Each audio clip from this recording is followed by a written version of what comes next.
فيديو النهاردة هكلمكم فيها عن ماكينة فرز اللبن أو فراز اللبن، وازاي تفرزي اللبن كويس وتطلعي بأكبر كمية قشطة من اللبن اللي عندك. وازاي ما ينخلطش اللبن على القشطة، يعني ينزل في اللبن قشطة، وازاي برضو ما ينزلش قشطة في اللبن. بس قبل أي حاجة ماشي نحط لايك للفيديو ونسمي الله ونصلي على الرسول. اللهم صل وسلم وزد وبارك على أفضل خلق سيدنا محمد وعلى آله وصحبه وسلم تسليما كثيرا. ازيكم يا حبايبي، عاملين ايه؟ يا رب تكونوا بخير وصحة وسعادة وسلام ان شاء الله. في البداية طبعا، في الشتاء بنسخن اللبن قبل ما نفرزه، عشان لو حطيتيه في ماكينة الفرز وهو بارد او طالع مثلا من التلاجة او لسه حلباه، مع الساعة اللي احنا فيها دي القشطة بتقف في الفراز مش بتنزل. فلازم قبل ما تحطيه في المكنة بتدفيه شوية على النار. تمام. طيب. اللهم صل على النبي. وبرده ما تغليهوش، يعني اللبن ما ينغلاش او يسخن زيادة عن اللزوم. لو سخن زيادة عن اللزوم برضو مش هيفرز الخير اللي فيه كويس، ولو انغلى مش هيفرز الخير اللي فيه برضو كويس، ومش هيروب اللبن معاك، مش هيروب ومش هيبقى جبنة حلوة. تمام. ده في البداية. طيب. احنا بنسخنه ليه ماشي برضو؟ علشان احنا بنحط طرف المغرب على طرف الصبح. تمام.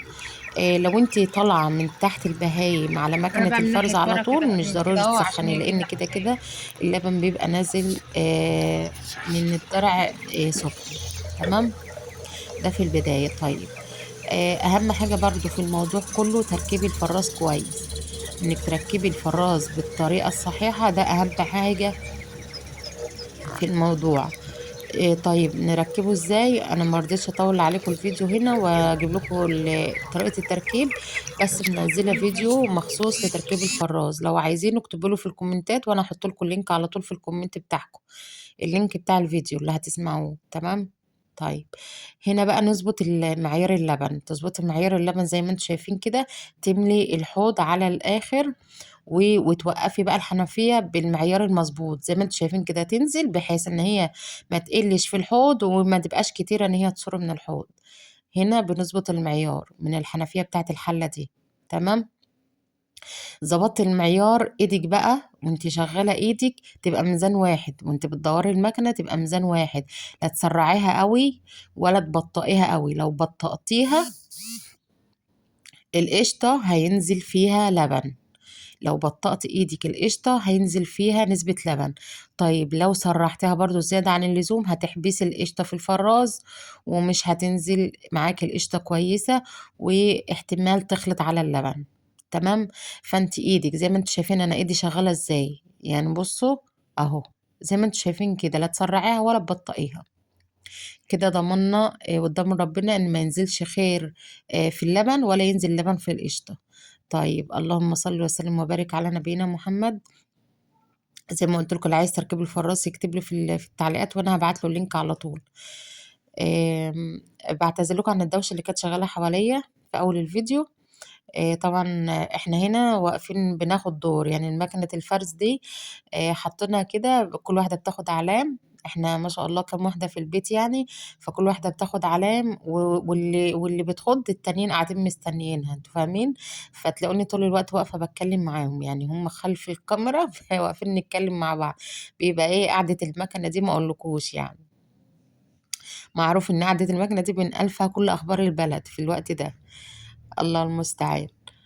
آم، اللي وصل معايا لحد هنا ما ينساش اللايك والاشتراك في القناة، ويكتبوا لي انتوا بتتابعوني منين في الكومنتات، عشان انا بفرح قوي قوي بالكومنتات اللي بتنكتب تحت الفيديو. اللهم صل على النبي. طبعا لما بنخلص اللبن، بنخلص خلاص خلص تماما، بنرده تاني. احنا بنرده ليه؟ بنرده لان بيكون لسه في الفراز نسبة قشطة من اول مرة، يعني اخر شوية خضم بيكون خيرهم لسه منزلش من الفراز، فاحنا بنرد يعني شوية من اللبن كده علشان ننزل القشطة اللي في الفراز، ويمسح الفراز يعني من القشطة اللي فيه. تمام تمام. طيب. اللهم صل على النبي. الخض في الفراز ده احسن ولا ترقيد اللبن؟ هاقول لكم، طبعًا الخَض في الفرّاز بينزّل لِك قشطة كتير، يعني بيطلّع لِك كل نسبة القشطة اللي في اللبن، إنّما ترقيد اللبن بتكون الجبنة فيها نسبة قشطة، فعلشان كده بيكون ترقيد اللبن الجبنة بتاعته طعمها أحلى وأنعم، تمام. لكن الخَض في الفرّاز أو فرز اللبن في الفرّاز جبنته برضه بتكون حلوة، لكن مش طعمة زي اللي مترقّدة أو ناعمة زي اللبن المترقّد. لكن كمية القشطة في الفرّاز بتطلع أكتر طبعًا من اللبن المترقّد. تمام، مفهوم لحد كده؟ تمام وزي الفل.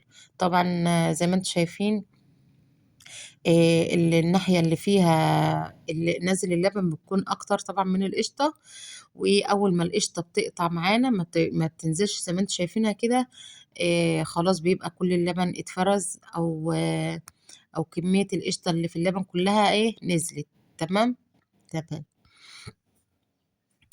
طبعًا الفيديو ده اتطلب منّي وأتمنى أكون عند حُسن ظنكم دايمًا، وآسفة على التأخير، و اللهم صل على النبي. آمم اللي طبعًا لو في أي سؤال أنتم عايزين تعرفوه وأنا ما قُلتهوش في الفيديو، يا ريت تكتبوا لي تحت في الكومنتات وأنا هارُد عليكم أو هاعمل لكم فيديوهات مخصوص للأسئلة بتاعتكم.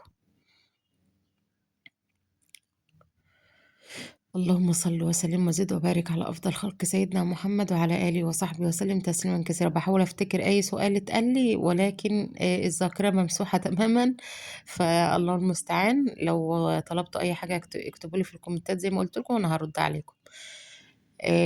واللي لاحظ حاجة في الفيديو ده، اللي لاحظ حاجة ومركّز جدًا معايا هيعرف إيه الفرق في الفيديو أو إيه اللي حصل في الفيديو. هاستنى تعليقاتكم، ما تنسوش اللايك والاشتراك في القناة. باحبكم في الله، وربنا يديمكم نعمة في حياتي يا رب اللهم آمين، واستودعكم الله الذي لا تضيع ودائعه، والسلام عليكم.